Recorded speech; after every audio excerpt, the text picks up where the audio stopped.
Now, CBS has a show called The Good Fight. I don't know anything about it. I've never seen it. However, they happen to make, a ripple effect in the Twitterverse by putting out this ad. And in this ad, after watch, I couldn't believe what I was watching because it was so asinine. It was unbelievable how tone deaf a company had to be to put this ad out. So in this ad, you have a bunch of people wearing coats and they're stomping on cars and just causing a whole bunch of ruckus. And you have this black man talking about, you know what? I was always told not to throw the first punch, right? To defend, never to attack. Okay. And then that is until the point he apparently came across this interview with Richard Spencer, and the conclusion that he comes to is that, hey, not all speech is equal, and some speech needs more of a visceral reaction. Is it all right to hit a Nazi unprovoked? I was always taught to never throw the first punch, never instigate. Defend, don't attack.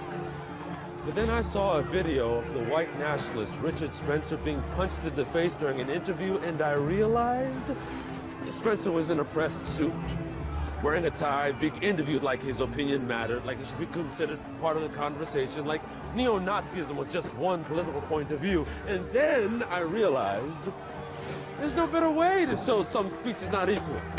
Some speech requires a more visceral response. It's like Overton's window.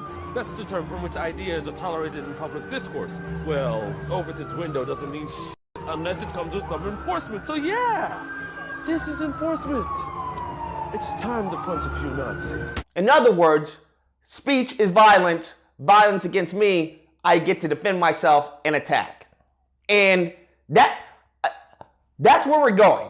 I hope everyone knows that's exactly what we're going for. If you analyze, if you look at how the media and everyone is spinning the Omar incident and the nonsense she said, and how people are spinning it so that she's being the one, she's the victim, this is attack and people are inciting violence against her and stuff, yada, yada, yada, yada.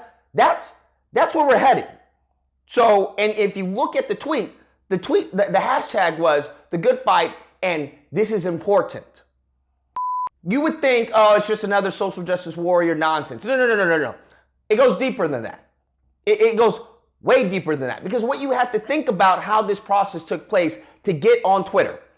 All that means they had to get a camera crew, a film crew, tons of expenses, right? They had to get a script. And when someone wrote this out, looked at it, edited it, it had to get approved, people. It had to get approved. From there, it had to get shot, filmed, edited, and from all they filmed, because I'm sure they filmed more than what's being shown, they edited it to that segment. Then it had to be edited down and get approved to go on the Twitter. We're like, well, this is good enough. We'll put it on. We'll put it on Twitter. Oh, do you understand? There's a process that goes along with everything, with all these steps. That no one's just going accidentally just posting a tweet or actually posting something to the Instagram when it comes to these big companies. No. There's a hierarchy. So what that should tell you is how deep, how deep the rabbit hole really goes. Like they thought this was a good idea and they thought this was important. And if you think they get into power and speech, your free speech is going to go bye-bye, that's what they're foreshadowing, people. They're already foreshadowing this in more ways than one. And I don't know, some of you guys are just not getting it. It's not ting, ting, ting, ting, ting. It's not going in. It's not getting through to your head. The problem with their whole little idea, you want to know what the problem is? Besides the freedom of speech, our First Amendment, the problem is who determines who's the Nazi? Who determines who's the bad guy? That's what I want to know. So if it's the people in power that determines, well, that speech is bad, or you can't say that because we deem it as hate speech.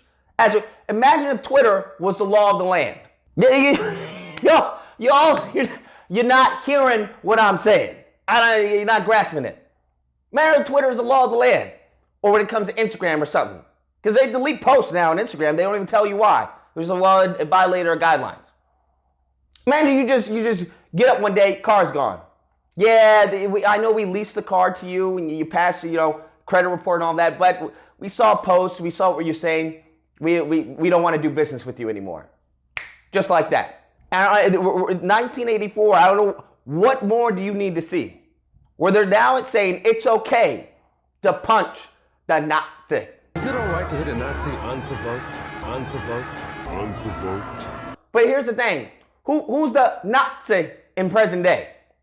Who's the media called? Well, this is white nationalism, and this is that party. What party is that? Who are the people who are they really targeting? Huh? What are they actually saying? Who are they? It's not even subtext anymore. They're just openly saying it right now. So who is to blame?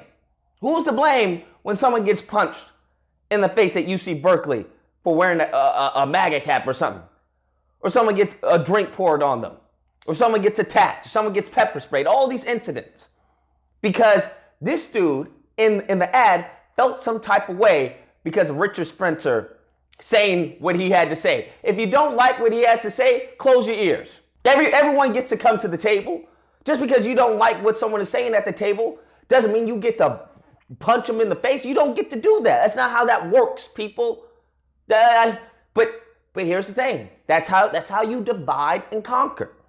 Once you put out this propaganda of saying, hey, not all speech is equal, if they're talking something that you don't agree with or you believe is hate speech, you have the right to defend yourself, because now speech is translated into violence. That with the safe spaces and all this, microaggressions. You guys don't see, no one sees this in front of their face? Go ahead, allow the U.S. to start a social currency policy. You don't think that's coming? You don't think they're going to try and hint at that? They'll call it, human fairness or human civil, I don't know, civil kindness law, something like that, the Human Kindness Act. You don't think regulations coming on the internet and everything? Y'all believe what you want to believe. You believe what you want to believe. I'm just saying, hey, just ride the wave, because it's about to be a tsunami, and it's about to get ugly. So buckle up. Richard Spencer or anybody like him, he calls it a big interview out in the street. Another person says he was at a rally. He was at Trump's inauguration, just talking to somebody probably with a cell phone that asked him a few questions. It's not a big interview, and he just says, you're not allowed to talk. We're going to hit you. That's the new Overton window. And this is mainstream media on cable television, clearly inciting violence, which is like the only limit of the First Amendment of freedom of speech that they're clearly violating. The CBS, you can see here, is controlled by Sumner Redstone. He owns it, and CBS is the world's 8th largest entertainment company in terms of revenue. Sumner Redstone, otherwise known as Murray Rothstein, changed his name, is a media magnate. Redstone and his family are majority voting shareholders of CBS and Viacom, which has BET, Paramount, Forbes, and you see here Les Moonves was in charge at CBS. He just got in trouble for some sexual harassment and had to step down, I believe. Les Moonves. They also control MTV, MTV2, VH1, Comedy Central, Spike, Nickelodeon, Country Music, TV Land. A lot of anti-white propaganda coming out of all these things, especially MTV, BET, VH1, all of them, Nickelodeon, Comedy Central. So we see where this is coming from. One of our national television channels literally called for violence in this country. They said that some speech should not be tolerated and that you can punch them, even though the Supreme Court has ruled multiple times unanimously that hate speech is the speech that should be protected the most. He's from Nigeria, literally. He's a Nigerian, but he's an American actor now. And I couldn't believe when I saw this that CBS was promoting this. I flagged Twitter. I'm saying they're promoting something illegal here. And I flagged CBS. I'm like, guys, how did this get past your lawyers? You are promoting something illegal, because it's illegal in the United States to hit someone because you don't like their political views. Traditionally in America, what you do, if you don't like what someone's saying, you give a counter argument. You don't respond with violence. Now, I know in Nigeria, they deal with each other with huge violence. It's just like a bloodshed over there. But in America, we have what we call the rule of law, and we don't do this sort of thing. And for a major corporation like CBS to really advocate that, remember this story, this happened in Austin, Texas. There's this little boy, I think he's 8 or 9 years old. He decided to raise money for the border wall. You know, it's one of those cute stories, kind of like a lemonade stand.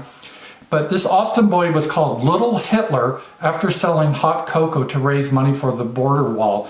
And he received death threats and everything. So if a little 9-year-old boy can be called literally Hitler, which is a Nazi, for selling hot cocoa to support our president, pretty much any of you could be designated as a Nazi. So CBS is saying, if we don't like your views, we can use our henchmen, like this Nigerian, to hit you, to use physical violence to get you. Who are we? You're African American. That's your brand. Diversity is in right now. We should be looking ahead to the future. A future where Trump wins in 2020? Do you want a mission? Do I want a mission?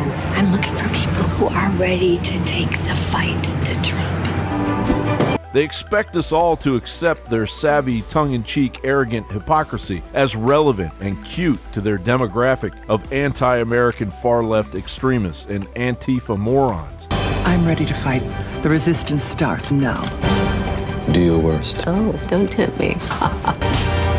But they are literally calling for violence. So yeah, this is enforcement. Actually inciting violence went totally unreported by the MSM. It was, however, caught almost instantly by the Reddit heroes of the Donald. Quote, a promo clip for the CBS drama show The Good Fight openly advocates using violence to silence political opinions. There's no better way to show some speech is not equal. Some speech requires a more visceral response. So yeah, this is enforcement. It's time to punch a few Nazis. Yes, you are understanding this correctly. The Twitter account for liberal network CBS's liberal TV show The Good Fight, unbroken eye contact brainwashing video openly calling for more of real-life examples of unprovoked violence, by the logic that some random person standing still making mouth noises that hurt your feelings is now open season for limp wrist sucker punches only a liberal could possibly think looks badass. The only reason anyone ever incites violence is because they are too weak to do it themselves. And sure enough, shockingly stupid as it is, they followed their coward porn promo with this stunning admission of their micropenises. Quote, some of these target words look familiar. Did you catch any? Though there are many kindergarten attempts at subliminal messaging in this travesty, the most obvious and egregious is the choice and arrangement of the first 3 words, assassinate President Trump. Before you get angry, be aware that these morons will definitely be getting a visit from the Secret Service. The tweet has already been deleted, and there's a high probability every The Good Fight employee is having a crippling panic attack on a small mountain of their own feces. Not to mention, this manufactured garbage is actually hilarious for more reasons than just that. First, they had to rehash their own stupid propaganda from a previous show because they obviously got no reaction the first time it aired. This means either A, no one actually watches the train wreck sometimes erroneously referred to as CBS, or B, the people that do watch it are so stupid that you have to smash them in the face with a zoomed-in still image because their debilitating idiocy is actually insulating them from any propaganda with more than one frame.